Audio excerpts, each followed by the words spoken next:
Bonjour ou bonsoir. Aujourd'hui, la méditation est sur la manière d'éliminer une mauvaise habitude. Ce sont là d'autres moyens que vous pouvez utiliser. Mais avant de commencer, pensez à vous abonner, de mettre un petit commentaire, un pouce en l'air à la fin de cette vidéo. Pensez aussi à la partager avec vos amis, car vous le savez, il est important de méditer chaque jour un peu. Alors un grand merci à vous pour votre écoute. Installez-vous maintenant confortablement. Prendre le temps de bien respirer, de vous détendre et d'être à l'écoute de ce qui suit. Personne ne développe une habitude destructrice par accident. Elle a toujours commencé comme la meilleure solution disponible à un moment où tu n'en avais pas de meilleure. L'homme qui boit après le travail cherchait la première fois à redevenir un père présent plutôt qu'un employé encore branché sur son travail. L'homme qui explose de colère cherchait la première fois à se faire respecter dans un environnement où personne ne l'écoutait autrement. Le chemin n'est jamais né du néant.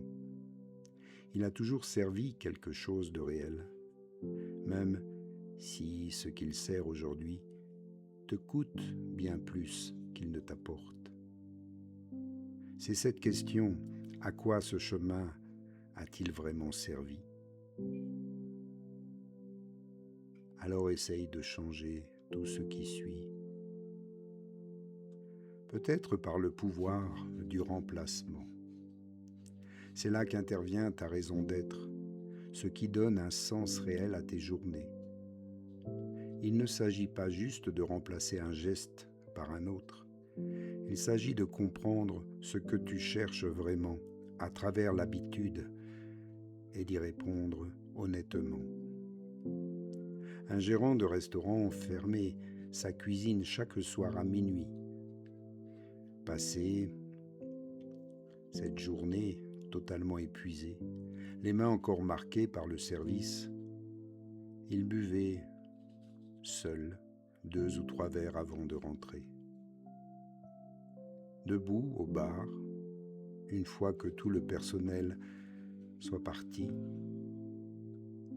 et sa femme chaque soir l'entendait rentrer un peu plus tard et un peu moins net. Il a fini par comprendre qu'il n'était pas accro à l'alcool lui-même, il était accro à la coupure. Le sas entre le chaos du service, les commandes qui hurlent et le besoin de la maison vide. Besoin de silence. L'alcool était devenu son seul rituel de passage, le seul qu'il connaissait pour redescendre. Et une fois cette vérité posée clairement, il a construit un autre rituel. Il a décidé de marcher 20 minutes avant de rentrer, sans téléphone, juste pour laisser retomber le bruit de la soirée dans ses oreilles. En reconnectant avec ce moment de silence volontaire, l'attrait de l'alcool s'est affaibli, tout naturellement. Sa femme a remarqué le changement avant même qu'il ne lui en parle. Maintenant, il reste encore un dernier piège. C'est peut-être le plus silencieux de tous. Probablement celui qui t'a arrêté le plus souvent sans que tu t'en rendes compte. C'est la pratique de l'autocompensation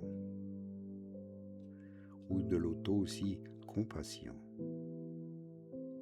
La honte, telle qu'elle est connue en Occident, où on se motive souvent à coups d'autocritique brutale, se traiter de faible au moins écart, utiliser la honte comme un fouet, en pensant qu'elle va nous pousser à mieux faire la prochaine fois.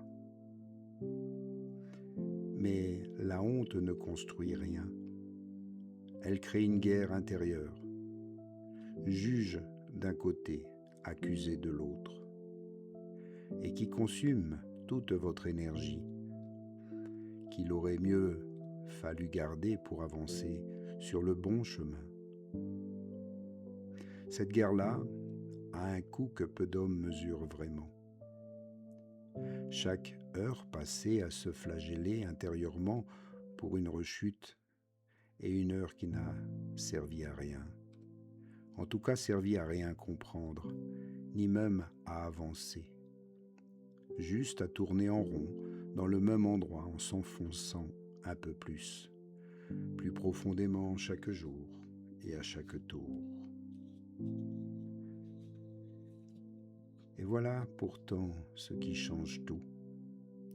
La vraie discipline n'exige pas la perfection, elle exige l'honnêteté.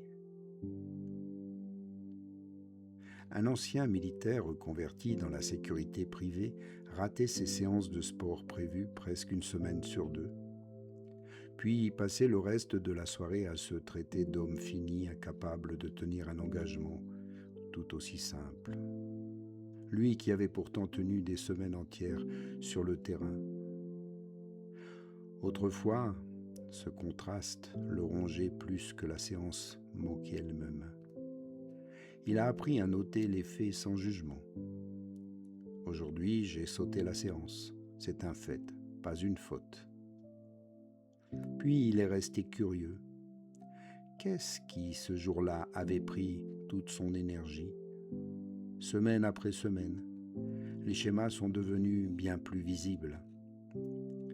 Et les soirs où sa fille avait besoin de lui pour les devoirs, les soirs où une réunion s'était éternisée, et une fois qu'il avait vu ça visiblement, il a enfin pu s'attaquer à la vraie cause au lieu de combattre les symptômes.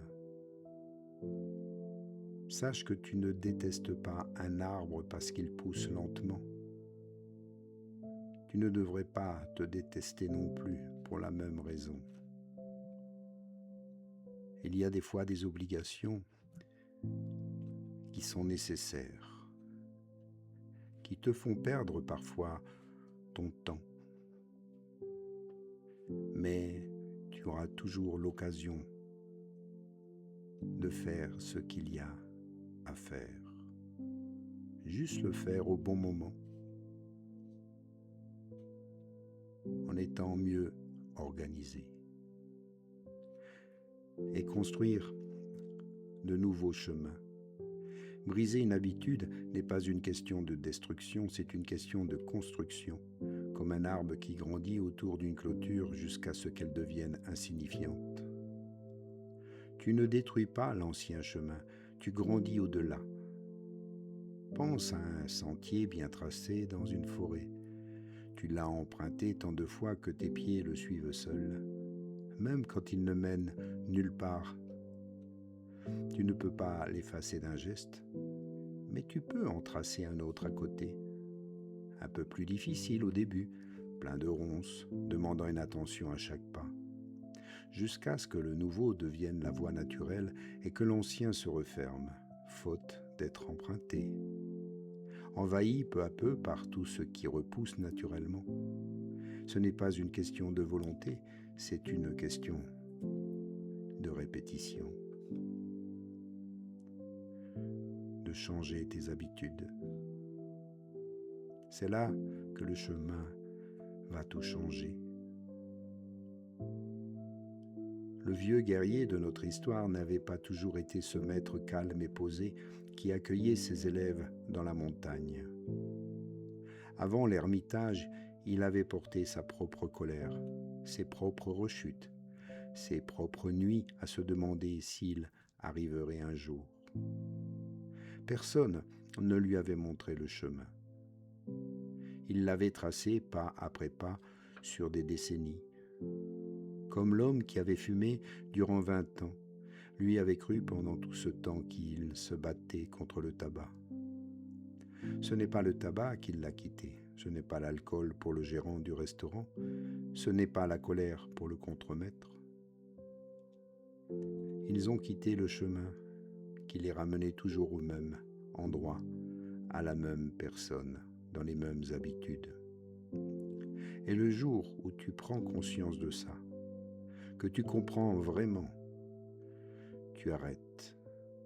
Et tu arrêteras enfin de lutter contre toi-même, en faisant un seul geste, le plus petit possible aujourd'hui, celui qui est possible d'être fait. Et tu verras,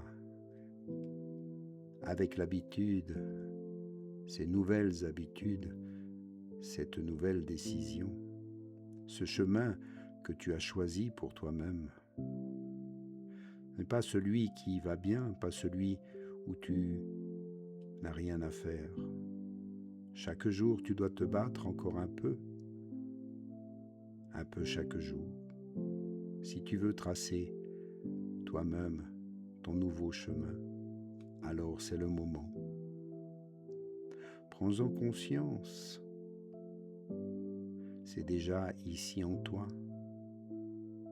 pas sur un sentier, mais ce chemin est intérieur. Avec un esprit clair, tu avances, tu comprends, tu prends note de tes erreurs pour ne plus les recommencer. Tu prends un engagement et tu t'y tiens. Tu ne renonces plus. Un pas après l'autre. N'essaie pas de tout changer d'un coup, tout trop vite, tout de suite. Prends simplement la bonne direction et avance un peu chaque jour. Maintiens ta volonté, ton esprit ouvert et garde une belle énergie ici, dans ton cœur.